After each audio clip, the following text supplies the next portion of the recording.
Olá, tudo bem? Está no ar mais um episódio do Diálogo 360. Obrigada a você que já é inscrito nesse canal, que assiste, compartilha, maratona nosso conteúdo por aqui. É uma alegria poder levar a informação através dos profissionais que atendem aqui ao nosso chamado, ao nosso convite, que apoiam o Diálogo 360.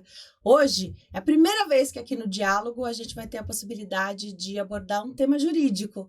Eu já tenho uma carreira em saúde e direito, né? Porém, aqui no Diálogo 360, estamos estreando no tema jurídico. Eu tenho o prazer de receber, já conheço, já entrevistei várias vezes, adoro a família dela, doutora Gabriela Guerra, advogada, especialista em direito da saúde e do consumidor. Doutora, obrigada por ter vindo, obrigada por apoiar o Diálogo 360. É uma alegria poder contar com o seu conhecimento para passar informação para quem nos assiste. Obrigada a você, Denise. É um prazer meu estar aqui te apoiando e sempre é um prazer também falar desse assunto e compartilhando todas as informações com seus ouvintes que são fiéis, que eu tenho certeza. Muita gente ainda me achando, sabe? Me encontrando, achei você, te encontrei, que bom que você está aqui. E continuando, né? Eu continuo fazendo aquilo que eu já fazia, que é entrevistando pessoas que têm o conhecimento, que têm a informação, né? Para levar isso para quem nos assiste e nos acompanha. Então, muito legal estrear em tema jurídico com você aqui, viu, doutora? Muito bom. Vamos falar um pouquinho de direito à saúde, então, para começar, né?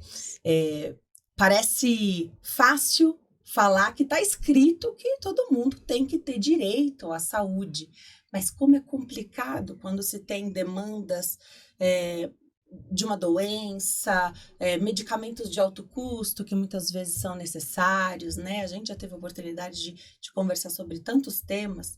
Queria que você falasse um pouquinho sobre essa busca, e muito se fala do direito, a justiça é demorada, Sim. Mas quando tange a saúde, é mais rápido, né? Com toda certeza. Eu digo que é um direito constitucional, né? O direito à garantia da saúde de todo mundo. A única questão é que, infelizmente, essa garantia da saúde é limitada. Então, para você conseguir aí ter o acesso total ao direito da saúde, ao acesso a um tratamento que você precise, muitas vezes você acaba tendo que procurar o judiciário. Não tem jeito, né? Infelizmente, aquele acesso fácil, às vezes quando a gente fala do SUS, é falta de medicamento, é filas para fazer um procedimento. Então, mas tem coisas que não dá para esperar, a saúde principalmente. Então, são questões que às vezes a gente tem que acessar o judiciário para conseguir ter aí um tratamento adequado. Mas o importante é que a justiça da saúde funciona. Então, assim, o Tribunal de Justiça é favorável e é rápido. Então, não fiquem com medo de entrar com ação judicial. Inclusive, em muitos casos, não precisa nem de advogado. Você consegue aí acessar o que você precisa, o tratamento que você precisa de forma rápida. Isso é muito importante, Denise, porque a justiça no direito da saúde funciona assim. Eu gosto muito quando você fala o que precisa de advogado, o que não precisa. É que na hora que a situação está acontecendo com a gente, mesmo sabendo que há a possibilidade de fazer esse pedido sem advogado, são tantas preocupações, né? Que nada melhor do que ter um profissional que não basta ser advogado, melhor que seja um especialista nessa área de direito da saúde, né? Que vai elucidar, né, que vai conseguir ali imediatamente entrar com uma liminar, que já vai conseguir liberar esse acesso. Então, às vezes, acho que na hora que a gente está precisando, né, a gente não procura o médico, né, a gente não tira dúvida com o médico, também que a gente possa fazer isso com o advogado, né? Com toda certeza. E ainda eu ressalto, eu falo sempre, é cada um no seu quadrado.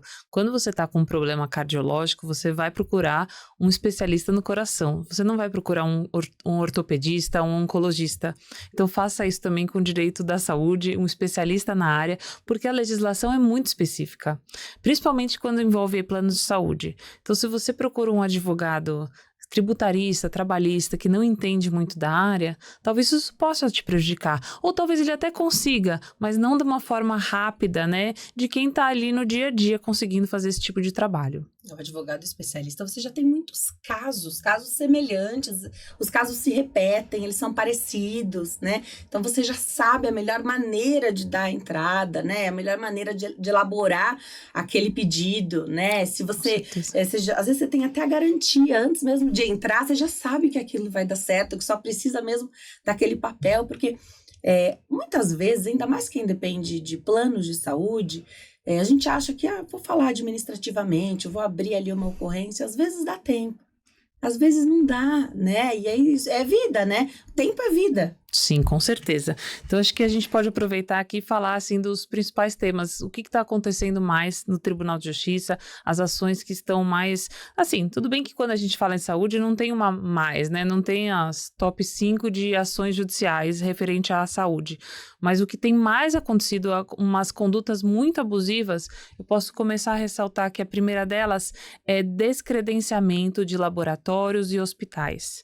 Isso tem acontecido bastante. Então, assim, para o consumidor saber, se você tem uma rede credenciada que você confia, em algum momento essa rede foi descredenciada, o convênio ele tem que tomar 3 requisitos básicos, que é avisar a ANS, avisar ao consumidor e credenciar um de nível equivalente.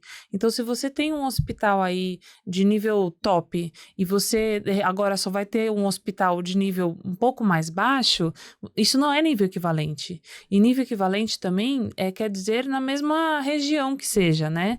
Então, assim, você não pode ter um atendimento a 60 quilômetros da sua casa. Né? Então, essa questão, e isso tem acontecido bastante. Existem muitos acordos comerciais entre convênios e laboratórios específicos. Tem um caso específico de um convênio que não existe mais laboratório em nenhum hospital. Então, assim, você tem aí os laboratórios comuns de centros diagnósticos que você consegue fazer seus exames, mas exames dentro de hospital, que muitas vezes é o que a gente precisa. Se é um exame que você vai tomar uma anestesia, tem gente que é claustrofóbica, porque precisa fazer com anestesia uma ressonância. Então, tem que ser dentro de ambiente hospitalar. Problemas de coração, contrastes, pessoas mais velhas que precisam, qualquer emergência, vão precisar de um atendimento hospitalar. Então, tem um plano de saúde que descredenciou todos. E aí, para você conseguir ter um laboratório em ambiente hospitalar, que é o que você pagava, sua mensalidade não reduziu. Você continuou com a mesma mensalidade. Então, para isso, você tem que entrar com a ação e falar que eles estão descumprindo um artigo que é previsto em lei. Eles têm que credenciar de nível equivalente. Então, se você tinha direito a laboratórios em ambiente hospitalar, você vai continuar tendo. Mas, infelizmente, tem que procurar ação. Um advogado para entrar com essa ação. Legal. Então, até a distância é uma questão também. Porque às vezes fala, tá em São Paulo. Mas São Paulo é enorme, né? Sim, se for de nível equivalente, acaba sendo um pouco mais complicado. Mas assim, se é uma questão, por exemplo, um tratamento oncológico, a pessoa ela, pode precisar de um pronto-socorro a qualquer momento. Então, assim, talvez o tratamento oncológico dela possa ser em um hospital um pouco mais distante, mas ela precisa ter um pronto-socorro próximo à residência dela, né? Se era o que ela já tinha contratado, né? A gente não pode querer algo a mais. Eu mudei de bairro, eu quero ser atendida nesse hospital. Se você não tinha direito antes, você não é agora que você vai ter. Legal. O descredenciamento de médicos, então, de profissionais, ele é avisado em tempo hábil? Porque às vezes você tem uma consulta agendada, você agendou porque estava lá no convênio, aparecia no aplicativo. Aí, o médico tem que avisar, o consultório tem que te avisar, a clínica te avisa. Como é isso? Porque às vezes, quando você chega lá, tá lá escrito antes de você passar em consulta, mas existe uma programação de vida pra gente ir ao médico, né? Com certeza. Só que existe uma pesquisa que 90% dos casos, quem se descredencia é o próprio médico.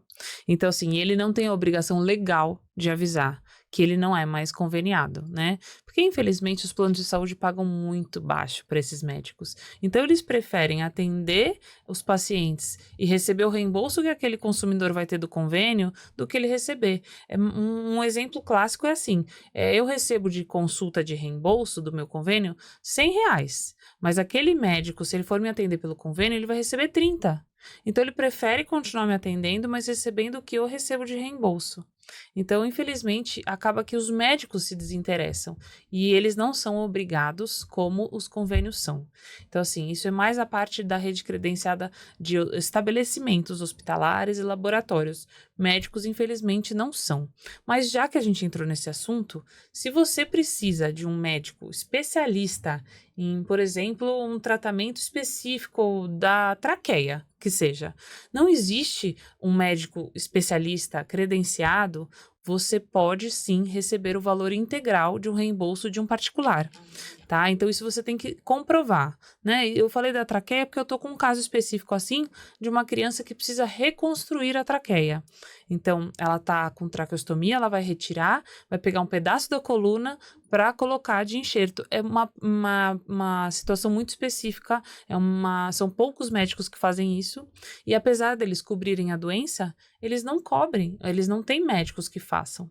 Então, nesse caso, a lei fala, se cobre a doença, mas não tem um médico capacitado, você vai reembolsar integral o médico particular. Legal. Você falou do reembolso, né? Então, muitos planos têm reembolso, trabalham dessa forma.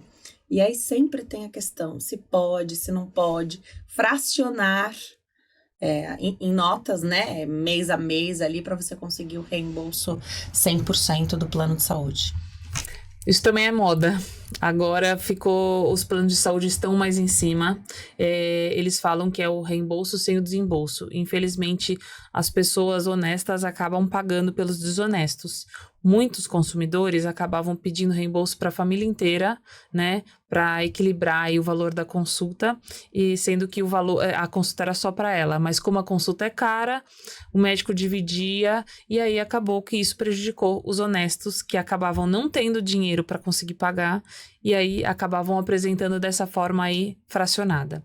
Então, o que acontece? Hoje em dia, os planos exigem uma comprovação, assim, um recibo, nem que seja assim, ó, eu paguei em espécie.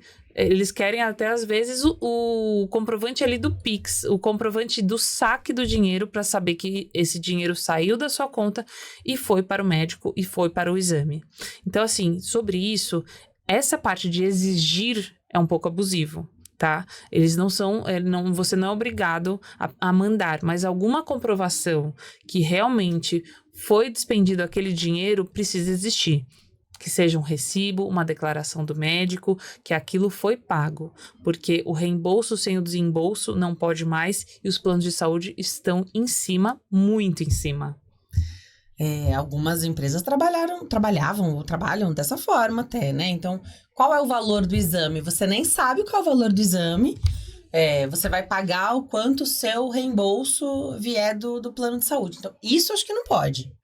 Não pode mais, tá? Porque tem que ter cada procedimento, cada exame tem que ter um valor já pré-estabelecido, porque senão o meu plano de saúde que reembolsa R$60 para determinado exame é esse valor que eu vou pagar, e se o seu reembolsa 200, eu pago 60, você paga 200? Não é certo. Exatamente. E assim, você vai no endocrinologista hoje em dia, eles te fazem uma batelada de exames falando assim, olha, o seu plano vai pagar, você só precisa me dar o login, a senha aí do seu aplicativo que a gente acessa, quando cair na sua conta você transfere pra gente.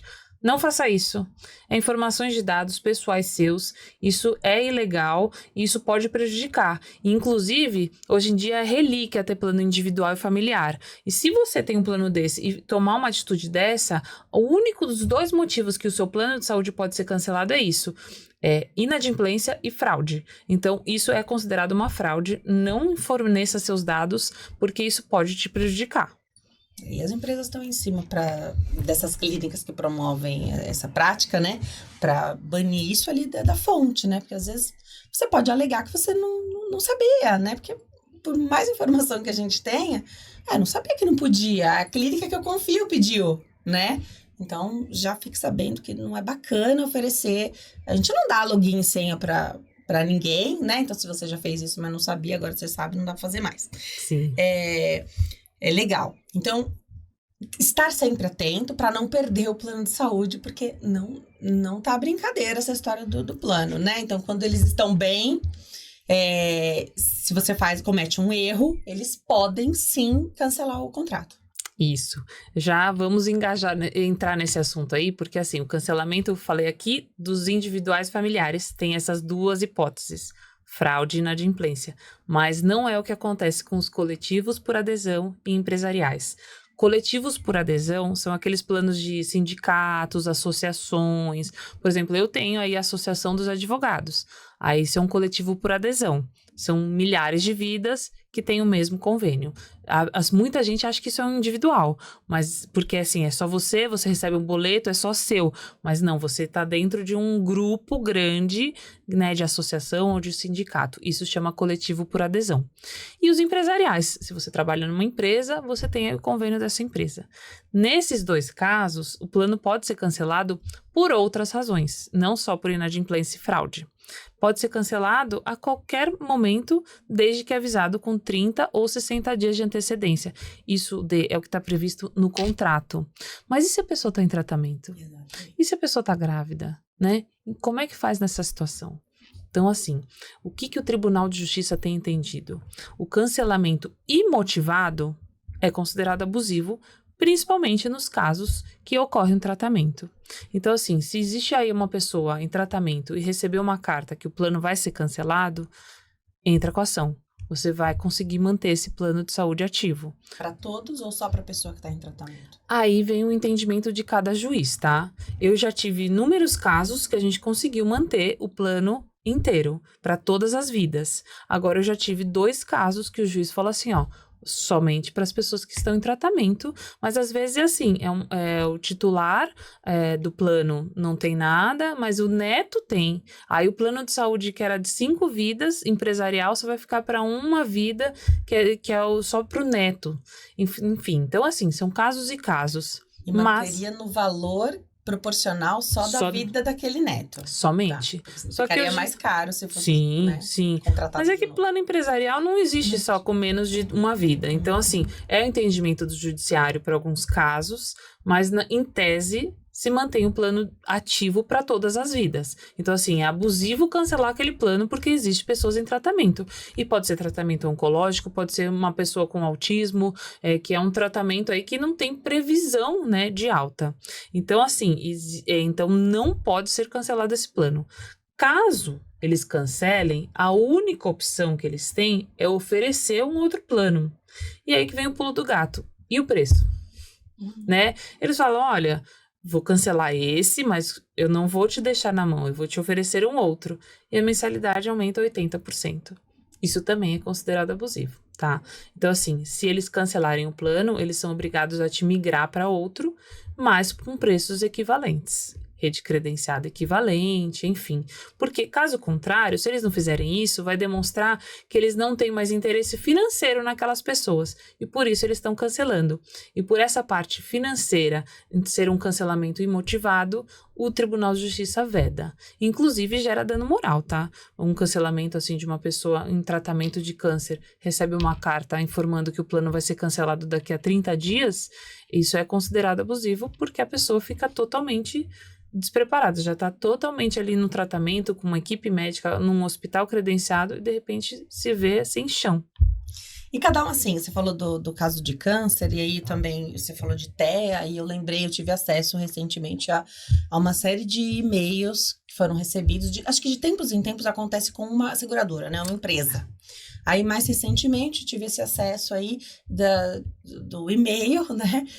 Olha, daqui tantos dias, 60 dias, sei lá, você vai ser desligada, vamos romper aí o contrato. Cada um tem um acesso ao e-mail de um jeito diferente. Eu vejo todo dia, mas você pode não ver todos os dias, né? Quem não trabalha no digital, você não acessa. Então, de repente, você perdeu já 15 dias, ou você estava num momento diferente aí, ou o e-mail cadastrado no teu plano de saúde não é o e-mail que você mais acessa atualmente. Acontece muito isso. Nós avisamos, né? Primeiro que esses casos que eu tô falando agora mais recentemente são de crianças com transtorno do espectro autista, né? Que estão dentro aí do espectro. a mãe já fica desesperada, porque já tem uma rotina que com muito trabalho conseguiu estabelecer. E às vezes ela tem liminar, inclusive, ativa, né? E, assim, aí ela vai ter que entrar com uma nova ação para conseguir um tratamento em outro plano. É um desgaste, eu falo isso, às vezes é difícil fazer valer o nosso direito. Você sabe que aquilo é abusivo e que eles não poderiam agir daquela maneira, mas é como se aquilo sugasse também suas forças, né, para correr atrás. Por isso que uma entrevista como essa, uma consulta com um advogado, porque a gente precisa fazer consultas com advogados também, assim como a gente faz com o médico, é através de consulta. Então, você paga por aquele momento com o advogado para ele poder entender como ele pode te ajudar, se você tem ou não direito sobre as questões que você está levando, né? Eu valorizo muito isso, porque você fica, é um balde de água fria que cai na cabeça ali daquela mãe, daquela família, que com muito custo conseguiu fazer valer ali o direito, o acesso, né? Através de planos de saúde que não são baratos. Né? Tô falando aqui dos planos de saúde porque é o que acontece, né? Tem o SUS? Tem, e também há como conseguir tudo pelo SUS. Mas se você paga o seu plano de saúde, você vai fazer tudo através dele, né? Com toda certeza. E não é barato. Nessa parte que você falou de avisar por e-mail e tudo mais, é assim, eles têm que mostrar, deixar claro, é uma ciência inequívoca. O que seria isso? Tem que ter a comprovação clara que aquela pessoa recebeu aquela informação. Então, assim, hoje em dia eles já têm aplicativo, eles podem mandar carta por AR, mas assim, eles só conseguem comprovar que aquela pessoa recebeu a informação se eles comprovarem que foi uma ciência inequívoca, ou seja, a pessoa recebeu, ela está ciente daquela decisão. E mesmo assim, decisão não, da informação que o plano será cancelado, por exemplo. E mesmo assim, se receber essa carta, ela é considerada ainda abusiva se existe uma pessoa em tratamento, tá? Então, assim, fique despreocupado. Se receber essa carta, de certa forma, não tem como não ficar preocupado, mas existe solução. Você não vai ficar sem plano de saúde, a pessoa que está em tratamento vai conseguir ter o atendimento continuado. Legal. Os tratamentos oncológicos entram nessa questão. Os tratamentos de doenças crônicas entram nessa questão, porque aqui a gente ampliaria, TEA também, que a gente já falou, né? Mas vou falar de doenças crônicas, né? Um diabetes, a hipertensão. Também você não vai ter cura dessas doenças. E o certo é fazer o acompanhamento. Então, você está sempre acompanhando, né? Entraria nessa questão? Olha, nas situações crônicas, existe a necessidade de ter um relatório médico mostrando que a pessoa não está em acompanhamento de 6 em 6 meses, né? Assim, agora, caso seja um tratamento contínuo, aí sim é possível. Mas, nesses casos, assim, a ação não vai ser, talvez, para manter aquele plano de saúde, mas que seja cumprida a carência num novo plano que a pessoa for migrar. Então, para ela entrar em um outro plano sem carência, porque aí ela vai conseguir dar continuidade no tratamento dela, sabe? A gente pode estar falando aí de uma pessoa com diabetes, que ela pode precisar a qualquer momento, ela não pode ficar 2 anos cumprindo carência em qualquer outro plano. Então, se não vai ser interessante para o convênio manter aquele plano de saúde, mas que ofereça um de nível equivalente, preço equivalente, que a pessoa possa dar continuidade no tratamento dela, né? Que é aquilo que a gente fala que chama portabilidade.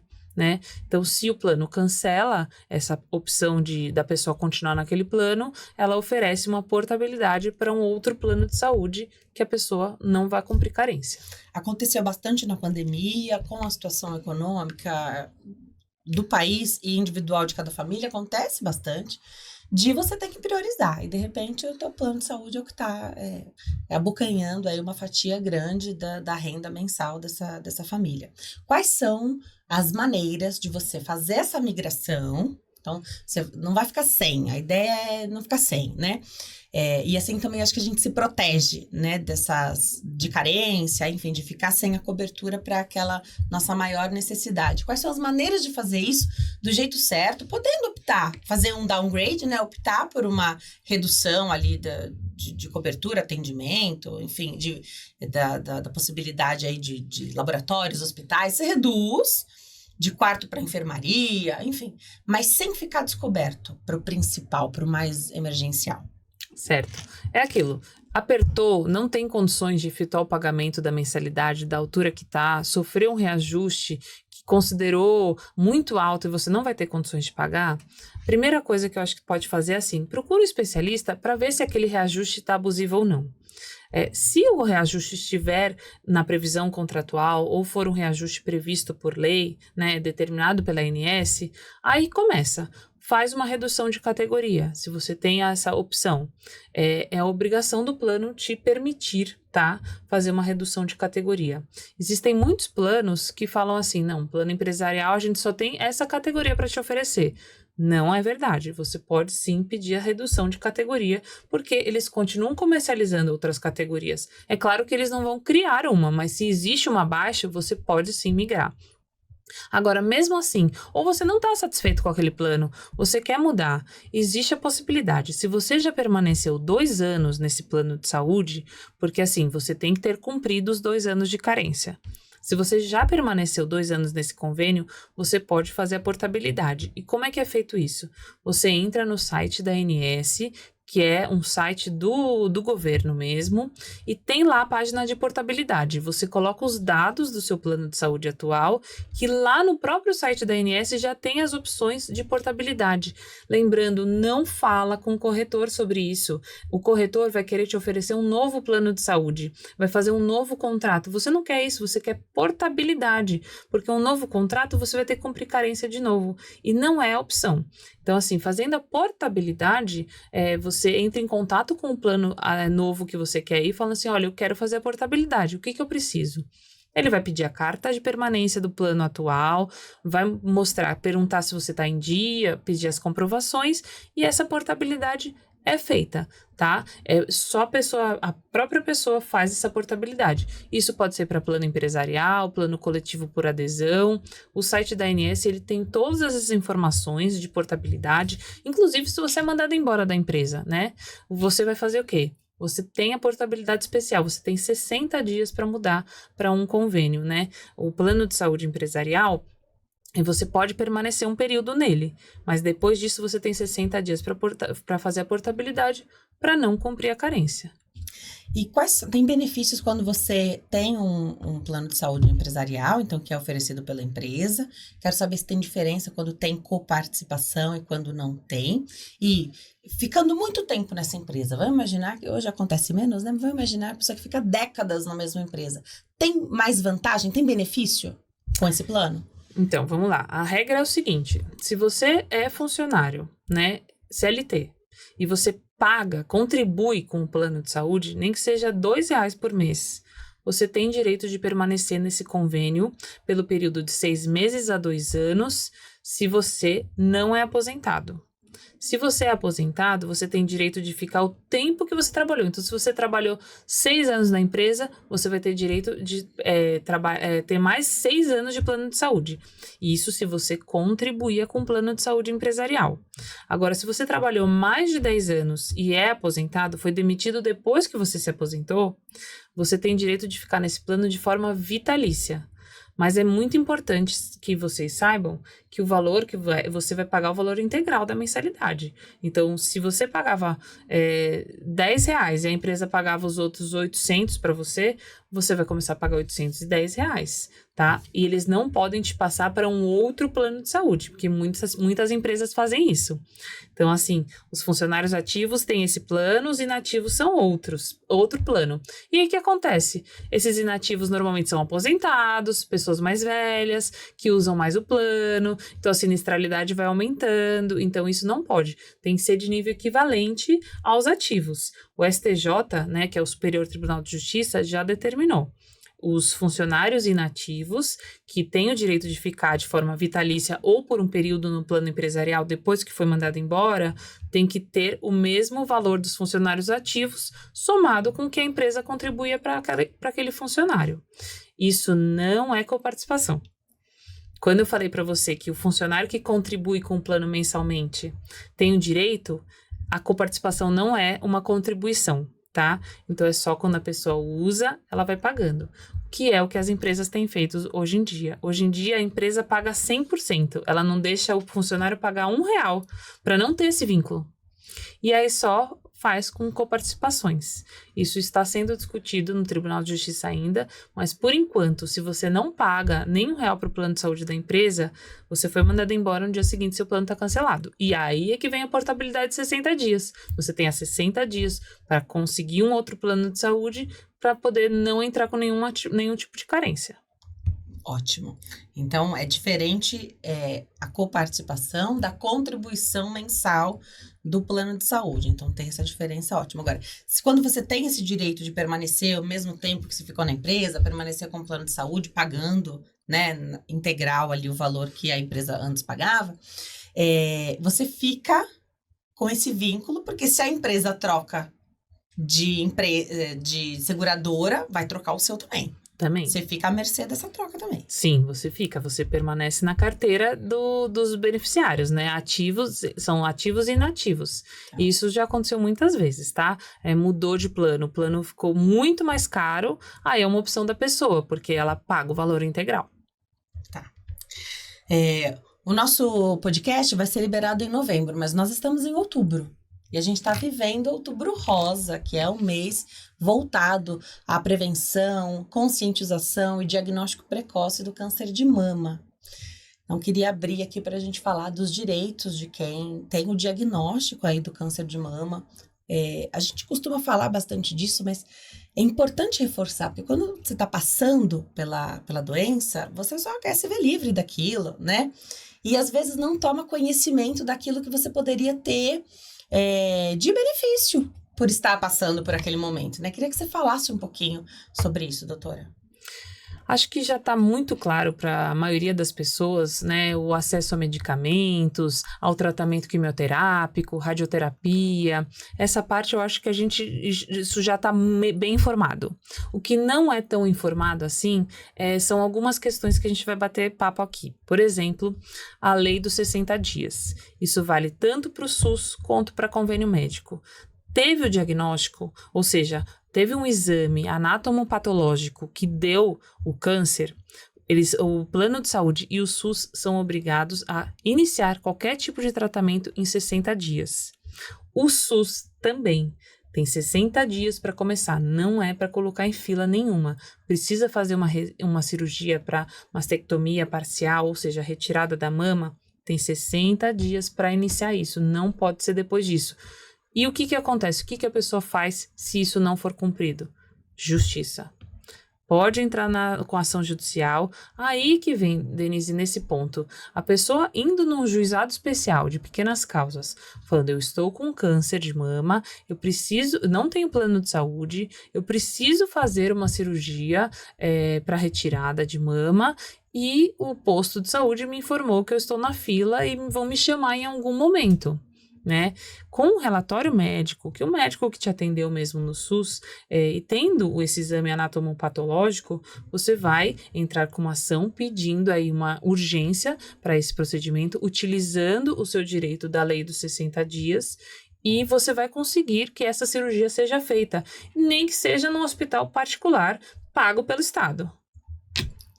Por isso que é importante ter a informação, né? Porque quando você falou da fila, você não sabe. Tem muita gente que está esperando e fala, eu acho que em 60 dias vão me chamar. Mas não saber já daria margem para a gente buscar o nosso direito. Talvez espera os 60 dias ou meados de e nada aconteceu, né? Precisa de um mínimo de planejamento, né? Porque tem que ter um pré-operatório e tudo mais. Então, falamos desses lei dos 60 dias. E aí, falando da cirurgia de mastectomia.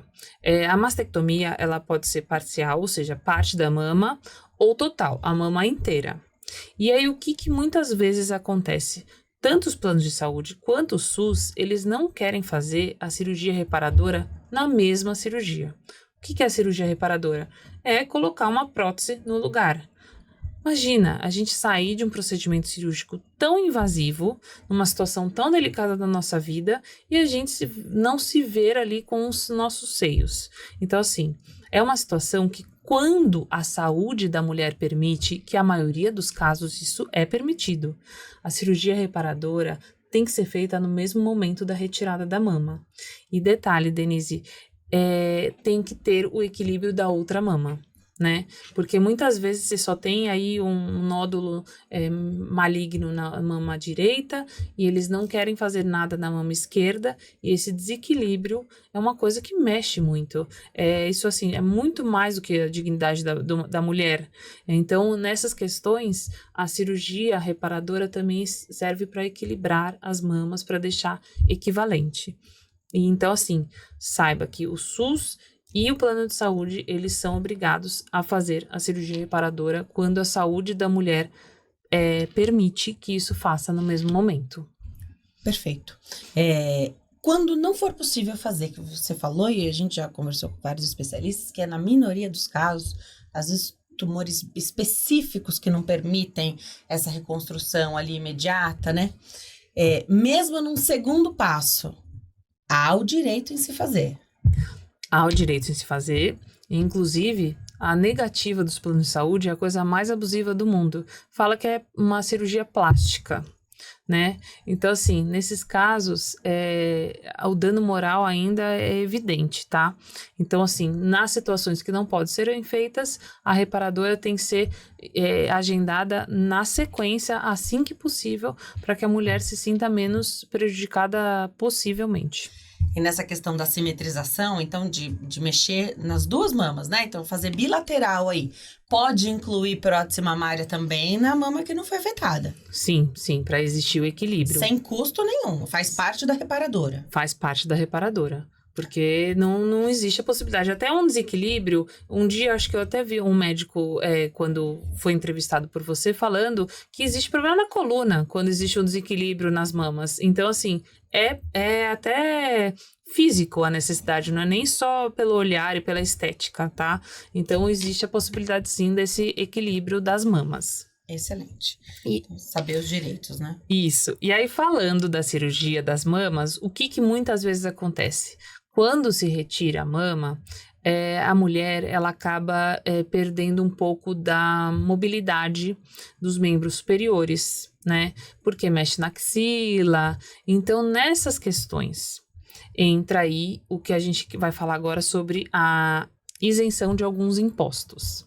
Quando você tem um câncer e você faz um procedimento cirúrgico que os membros superiores ou inferiores, né? A gente está falando aqui de câncer de mama, mas pode ser outros tipos de câncer. Então, se você tem uma dificuldade de mobilidade nos membros superiores ou inferiores, você tem direito ao desconto no IPVA do seu veículo, porque é um veículo próprio, né? Às vezes a pessoa não tem condições de comprar um carro automático, mas ela tem a necessidade, porque ela não vai conseguir dirigir outro tipo de veículo. Então, ela tem a isenção do IPVA por conta do câncer. Mas não é qualquer pessoa que tem câncer. É pessoas que têm câncer, que têm dificuldades comprovadas através de perícia, da falta de mobilidade total dos membros superiores ou inferiores.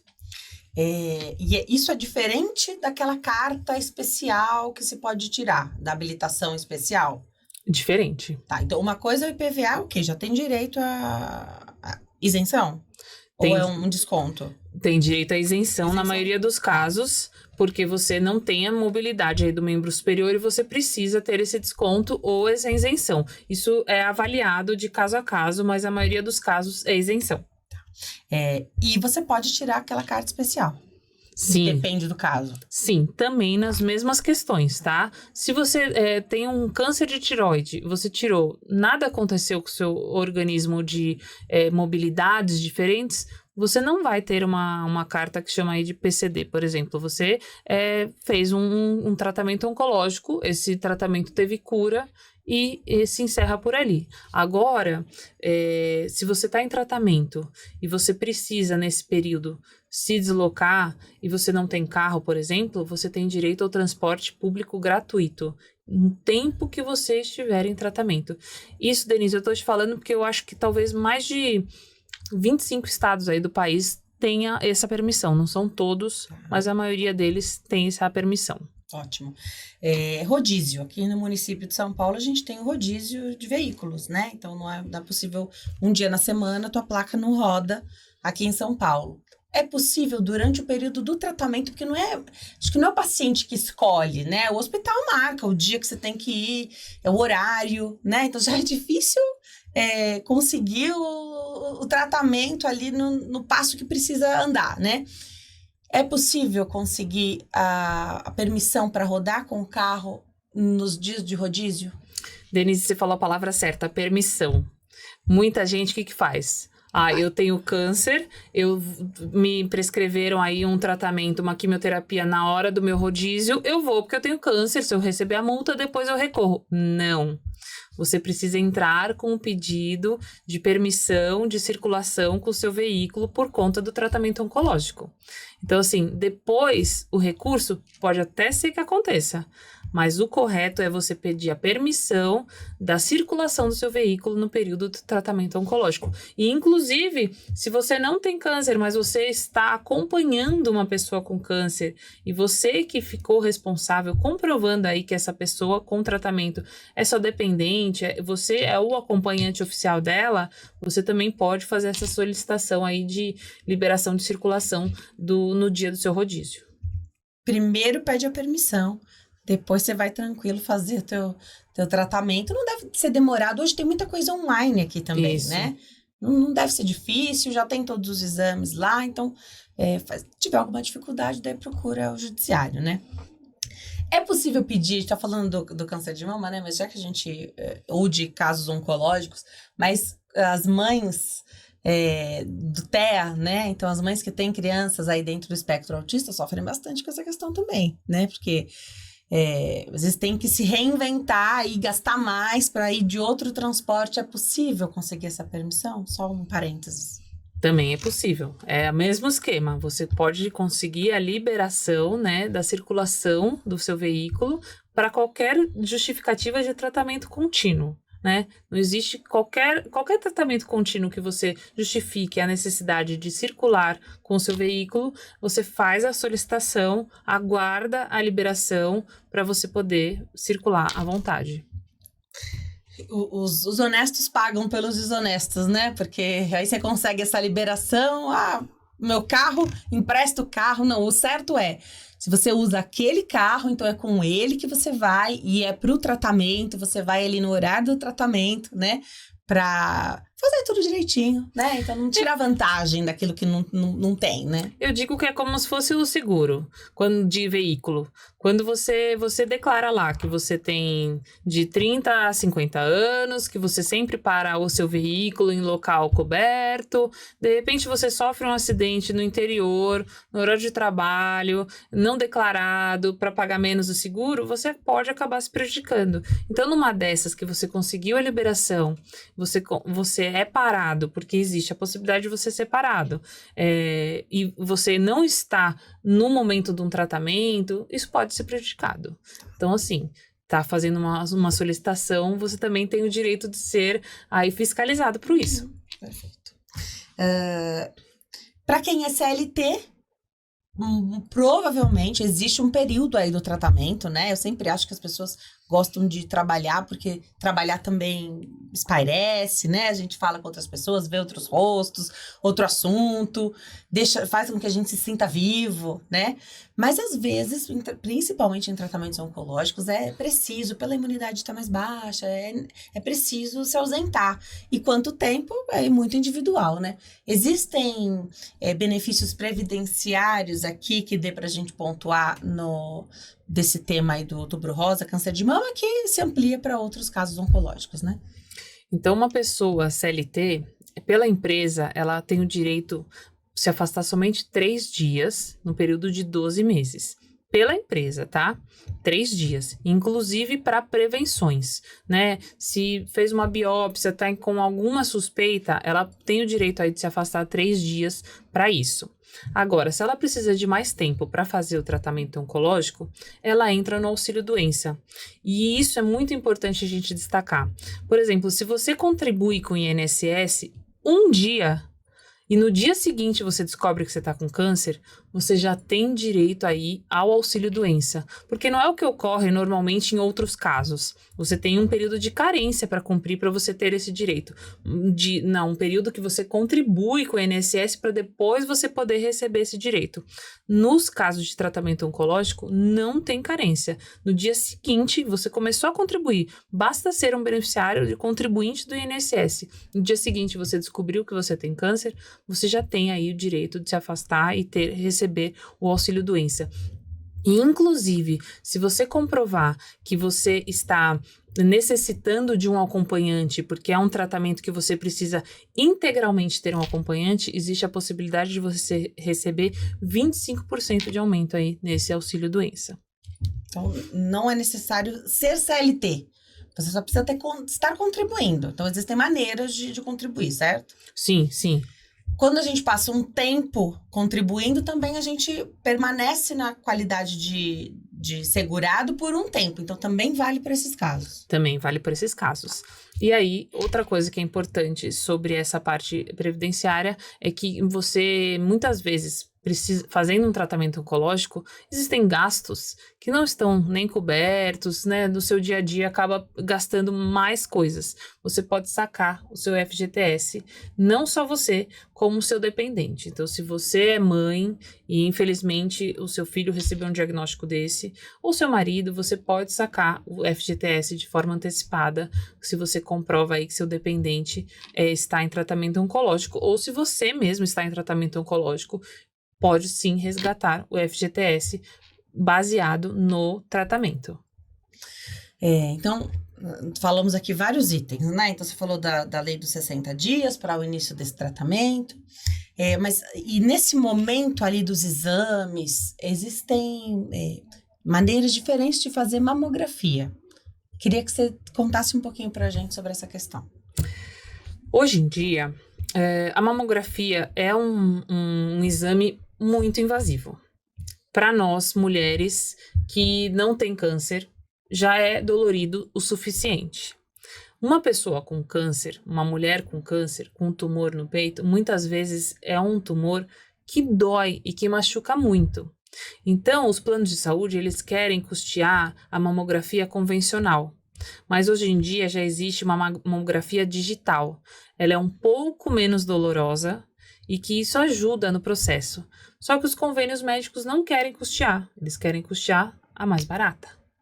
Mas tendo uma justificativa médica para que seja realizada a mamografia digital, o plano de saúde ele vai ser obrigado a custear o exame mais moderno, né?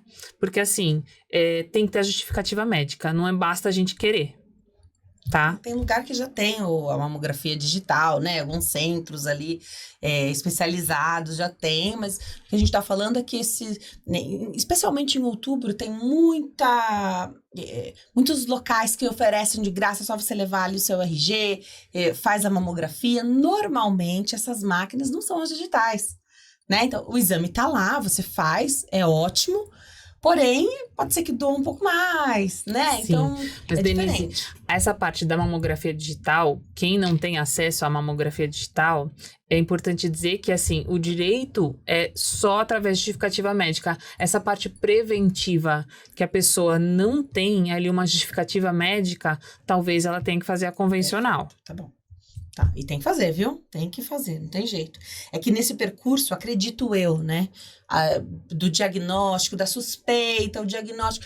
Talvez essa mulher precise fazer várias mamografias, né? Aí tira uma foto diferente, são fotos, né? Que eles vão tirando ali das mamas, né? Através de raio-x, assim, né?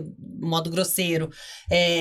Pode ser que precise fazer várias, então imagina, né? Se fazer uma por ano já né, já te marca, imagina você já tá com a suspeita e tem que fazer várias ali. Em muitas situações você acaba tendo que fazer pós-procedimento para verificar se aconteceu alguma coisa. Perfeito. Tem pulsão para fazer biópsia, então assim, já fica dolorida mais a região. Só com justificativa médica que você consegue aí um exame mais moderno para pessoas que recebem essa negativa aí da mamografia mais capacitada, menos invasiva no caso para as mulheres. Você falou da punção. Então, para o diagnóstico, você falou do anátomo-patológico lá no começo, né? Então, é através desse material colhido nessa punção, né? Isso. Então, para ter o diagnóstico, você precisa desse material, para ter a certeza. A imagem pode ser sugestiva, você pode estar naquela classificação BIRADS com um número elevado, que é o que mais sugere, né? Mas você só vai ter ali a confirmação através desse exame. E até a partir desse exame que você começa a ter todos os outros direitos. Esse é o primeiro exame solicitado para qualquer tipo de benefício. É o exame anátomo-patológico. Sem ele, antes é só suspeitas e nada confirmados. Legal. É bom falar eu tenho o maior orgulho de falar que a gente aborda os temas dos meses e as cores, mas é atemporal. Né? Tem gente que deixa para fazer em outubro os exames preventivos, tem gente que faz no mês do aniversário, tem gente que faz em começo de ano. Então, cada um tem ali o seu, né? Cada mulher tem esse alerta. E mulher costuma se cuidar muito mais, né? Então, a gente já tem ali uma agenda para fazer. Se você não tem, já se programa. Deixa na agenda. É março. Março é o mês que eu faço isso. Ou é outubro, porque não tem como você não lembrar. Porque outubro a gente bate nessa tecla, mas... É um tema muito atemporal, né? Mulheres e cada vez mais jovens agora sendo diagnosticadas com câncer de mama. Com certeza. Outra pergunta, esses direitos que a gente está falando aqui, da isenção ou do IPVA ou do desconto no IPVA, daquela carteira especial de habilitação que você pode ter, tem prazo para isso finda em algum momento? Porque a gente está falando de uma doença que, se diagnosticada precocemente, a chance de cura é altíssima e é nesse lugar que os médicos trabalham para chegar, na cura. Sim, assim, como a gente partiu do princípio que a pessoa só vai ter isenção de IPVA se ela tiver dificuldades de mobilidades no membro superior ou no membro inferior, pode ser que esse exame da perícia seja solicitado a cada 6 meses, a cada 1 ano, para verificar se ela continua com a limitação. Caso essa limitação acabe de existir, acaba o direito da pessoa. Por mais que ela tenha alta, mas se ela continuou aí com essa dificuldade de mobilidade, porque muitas vezes corta até uma parte da axila, então tem um encurtamento. Então, uma coisa que, independente da alta definitiva do câncer, é uma mobilidade, uma limitação que ela vai ter pro resto da vida. Então, nesse caso, mas pode ser exigido aí exames periódicos para comprovação. Ótimo. Vamos falar agora um pouquinho de direito do consumidor, que está relacionado à saúde também, que é uma coisa assim, é recente. Eu acompanho muitos advogados nas redes sociais e assim, foi um boom recente de um golpe que estão dando em nome de advogados, né? O que deixa vocês numa saia justíssima, porque a confiança é como médico. A confiança que você tem, médico-paciente e advogado-cliente, é assim, você vai construindo isso, né? E a gente confia, você passa seus dados, você confia, né? Estamos com fé que vai dar certo na experiência do advogado. Que golpe é esse, doutora? Eu nunca achei que eu ia falar sobre isso, mas existe o golpe do advogado, né?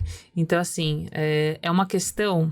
Hoje em dia, você nem faz muitas reuniões presenciais com os seus clientes. Muitas vezes você acaba fazendo calls online, virtual, você acaba muitas vezes nem conhecendo pessoalmente o seu advogado, o que facilita aí a você ser vítima de um golpe desse. Mas vamos comentar um pouco sobre ele. A Constituição Federal, desde 88, permitiu que os processos fossem públicos. Então, assim, exceto casos que você pede justiça, segredo de justiça, que nem sempre são concedidos, os seus dados ali ficam abertos à disposição para quem quiser ver. Você coloca aí o CPF de qualquer pessoa na internet hoje em dia, você consegue verificar os processos judiciais que ela tem. Então, assim, o que tem acontecido? Esses golpistas, eles conseguem, no site dos tribunais de justiça, coloca o nome completo da pessoa e ele consegue aí os dados dessas pessoas todas, verificam se ela tem dinheiro para receber ou não tem. E aí, o que acontece? Às vezes são processos arquivados e eles mandam a decisão judicial fazendo pequenas alterações com a foto do seu advogado, com um número novo, informando, olha, eu mudei meu número, mas você ganhou a ação, segue o boleto para você conseguir de forma antecipada. Então, o golpe está sendo assim, os golpistas entram no site do Tribunal de Justiça, conseguem as informações no processo, inclusive eles printam o logotipo do escritório do advogado, printam as decisões judiciais para mostrar a veracidade daquilo, porque você tem realmente um processo judicial, ou já teve, e você se comunicou com aquele advogado. E aí, de repente, eles falam que você tem um dinheiro enorme para receber. Nessas questões que você está precisando de um dinheiro e tem aí uma questão de fácil acesso, se você pagar esse boleto mais rápido, você acaba caindo nesse golpe. Então, a orientação que eu dou para todo mundo é assim: se você receber uma mensagem dizendo que você tem um dinheiro para receber, provavelmente você não tem que pagar nada para isso, você tem que receber, você não tem que pagar nada. Então, entre em contato com aquele meio de comunicação que você já estava acostumado a falar com o seu advogado. Então, caso contrário, você pode acabar sendo vítima. Entre em contato com o advogado, seja por e-mail, seja pelo WhatsApp, que você estava acostumado a falar com ele. Porque normalmente, se o advogado tem aí uma mudança de telefone, normalmente ele comunica com seus clientes. Não é de uma hora para outra que vai surgir um dinheiro que você ainda tem que pagar para receber. Isso é o que mais chama atenção, as pessoas caem no golpe, né? Elas acreditam e caem no golpe. Nem na voz não dá para acreditar, né, doutora? Porque hoje com a inteligência artificial é para o bem e para o mal, né? Ah, mas é a voz da Denise, mas não sou eu, tá bom? Não sou eu. Ah, mas é a imagem da Denise e a boca sincronizada falando. Acredite, provavelmente não sou eu. Exatamente. Acho que assim, Denise, o que tem que ficar claro para todo mundo é que advogado faz o contrato de honorários no começo. Não vai surgir algo para pagar no decorrer do processo. Você já tem um acordo com o seu advogado. Se ele mudou a situação no meio, alguma coisa já está errada. Porque você já tem um contrato, você já tem um acordo que você vai pagar X reais. Então, se surgiu algo a mais para pagar, desconfia, questione. Verifique a possibilidade daquilo. E até porque esses golpistas, nos casos dos meus clientes, tem coisa que a pessoa ia receber 5 mil reais e a pessoa falou que ela ia receber 147 mil. Então, assim, são números gritantes. Desconfie daquilo que não é certo e que provavelmente não é o seu caso, né?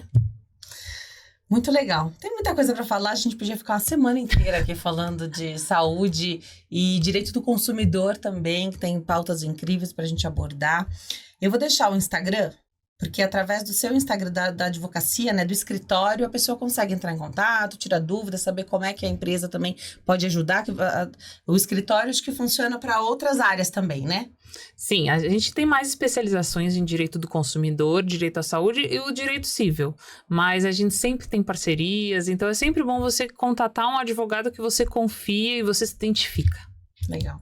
Então, é @guerraferreira.adv, @guerraferreira.adv, tá lá o Instagram, também lá é possível ver o WhatsApp, né? Sim, entrar em sim. contato ali com toda a equipe, tirar sua dúvida, entender como é que a doutora pode te ajudar. Muito legal. A gente tem uma parceria, doutora, com a Empório Magistral, a farmácia de manipulação. E aí tem um mimo aqui para você da Empório. Colágeno que a gente ama sempre.